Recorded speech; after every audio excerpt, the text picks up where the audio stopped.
Yeah, we were talking about this. If you were saying, and again, this is all speculative. It's what fans do, and we Yeah. try.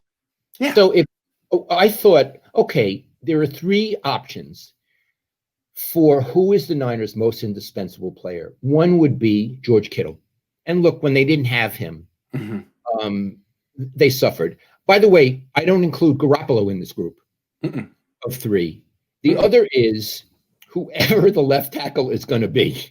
Right. Whoever the left tackle is going to be. And then the third is Fred Warner. And I settled on him. And I'll tell you why, Iggy. I think he's might be the best linebacker in the league. He is.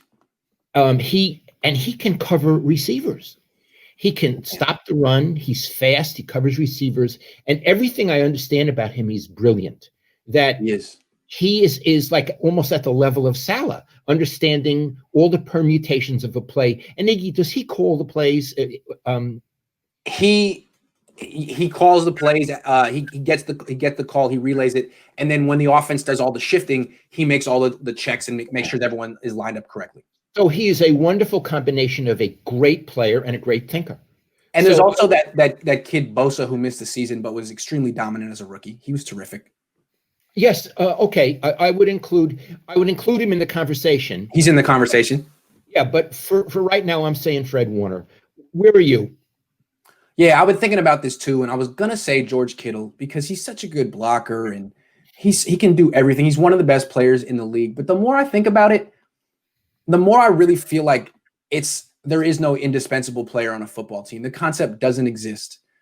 Some players every player has a price, and some are more expensive than others. But if someone wanted to trade the 49ers 4 first-round picks for a middle linebacker, I would do that. As great as Fred Warner is. If someone wanted to trade the 49ers 2 first-round picks for Deebo Samuel, I would do that. Because as good as Deebo Samuel is, 1, he gets hurt, and 2, wide receivers and receivers in general, running backs, receivers, tight ends, they're replaceable. They're a lot of time they're as good as the quarterback they have. If you have Ben Roethlisberger, your wide receivers are going to be pretty good. You can draft them. You can churn them out. I think pretty much anyone can be replaced if you have the right price. I think, especially let's look at Kittle real quick. Great player, missed half the season last year. If some team wanted to offer you 2 first-round picks for George Kittle, you could get another tight end who's 22, and someone else. So Iggy, you convinced me. Yeah, I think your answer is very subtle and right on. Thank you. I don't think it works the same way in basketball. I think in basketball, if you have Stephen Curry, there's no price for Stephen Curry. You keep Stephen Curry. But in football, I mean, you see, like the Seahawks have Russell Wilson, and he's the best. There's no one better than Russell Wilson, but they can't win a Super Bowl. And they need to honestly think about, are we paying too much money to one guy? What if someone would give us 4 first-round picks for Russell Wilson? Would we be better?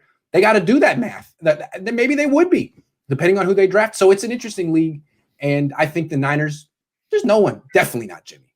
And, Nick Bosa, that could be a player that they really should trade in a couple of years, because when they give him his second contract, it's going to be like $30 million a year. He's just one guy who's torn both ACLs. Yeah. I like your answer. I submit.